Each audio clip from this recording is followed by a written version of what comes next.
বুঝাইতাম তোমারে কত বালাফার আমার মনের মানুষ নাই তারে প্রেমর গান হুনাই কিলা বুঝাইতাম। হ্যালো ফ্রেন্ডস, আসসালামু আলাইকুম। সবাই কেমন আছেন? আশা করি সবাই ভালো আছেন। আপনাদের দোয়া ভালোবাসায় আমিও ভালো আছি। আমি হাসিবুল ইসলাম ছোট করে এইচবি চলে আসলাম নতুন ভিডিও নিয়ে। আজকের ভিডিও হবে আব্বাস ভাই।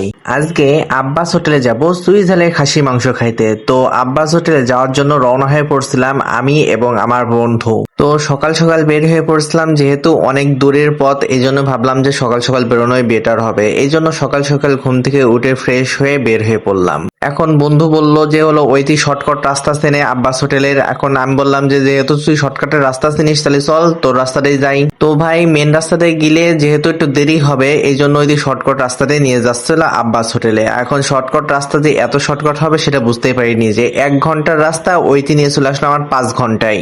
এখন ভাই এত শর্টকাট রাস্তা তো আমার চেনা ছিল না, ওইটি খুব ভালোভাবেই চেনে যে 1 ঘন্টার রাস্তা ছিল, কিন্তু ওইটি আমার 5 ঘন্টা পরে তেল নিয়ে চলে আসলো আব্বাস হোটেলে। ওইটি যে এত শর্টকাটে নিয়ে আসবে আমার এটা ধারণা ছিল না। পরে খুব খিদে লেগে গেল, এই জন্য তাড়াহুড়ো করে আমি গেলাম ওয়াশরুমে যেতে আগে হাত মুখ ফ্রেশ হয়ে গেলাম। ফ্রেশ হয়েতে আমি আবার খাতে চলে আসলাম এবারটা। এখন আব্বাস হোটেলে বেসিংই হলো ওয়াশরুমই বেসিং। এখন রাস্তার পরে যেহেতু দোকানপাট, এই জন্য ওয়াশরুমে চলে গেলাম, ওয়াশরুম বলতে বেসিং এ চলে গেলাম। বেসিং এ গিয়ে হাত মুখ ধুয়ে তো চলে আসলাম খাবার খাইতে। এদিকে আমার বন্ধু তো আগেই বসে গেছে, ওইটি বসেতে অর্ডার দিয়ে ফেলেছে। এখন যেহেতু অর্ডার দিয়ে ফেলেছে সুইজারে খাসি মাংস আসবে, চলে আসলো সুইজারে খাসি মাংস নিয়ে। এখন এখানে যেভাবে ওরা ওয়েটিং সার্ভ করছে এগুলো আমার একদমই পছন্দ হয় নাই, কারণ এখানে আমাদের অনেক সময় বসায় রাখার পরে তে এখানে সার্ভ করছে। সবকিছু তো আর ভিডিওতে দেখানো যায় না, এই জন্য এখানে আমি অনেক সময় বসেছিলাম, অনেক সময় ওয়েট করার পরে তে আসছে এখানে আমাদের খাবার দিতে।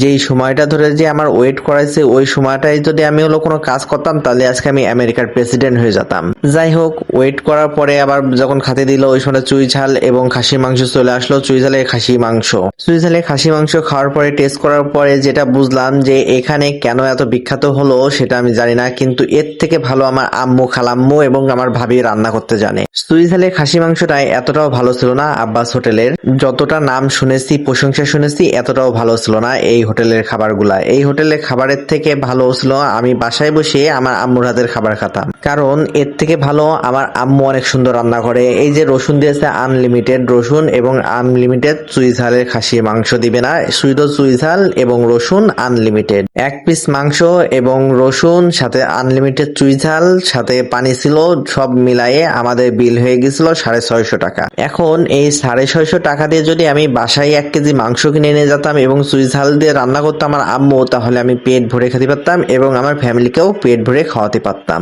কিন্তু কি করার, ভুল তো হয়ে গিয়েছে। এখন ভুল যেহেতু হয়ে গেছে সেহেতু মাসুল তো দিতেই হবে। এই জন্য 650 টাকা দিয়ে এখানে খাওয়া দাওয়া করে আবার রওনা হয়ে পড়লাম বাসার উদ্দেশ্যে। তো আজকের ভিডিও এই পর্যন্ত ছিল। পরবর্তী ভিডিওতে আবার দেখা হবে যে কেমন খাবার হয়, কোথায় খাবার ভালো হবে সেগুলো দেখাবো ইনশাল্লাহ। আল্লাহ হাফেজ, টাটা, বাই বাই।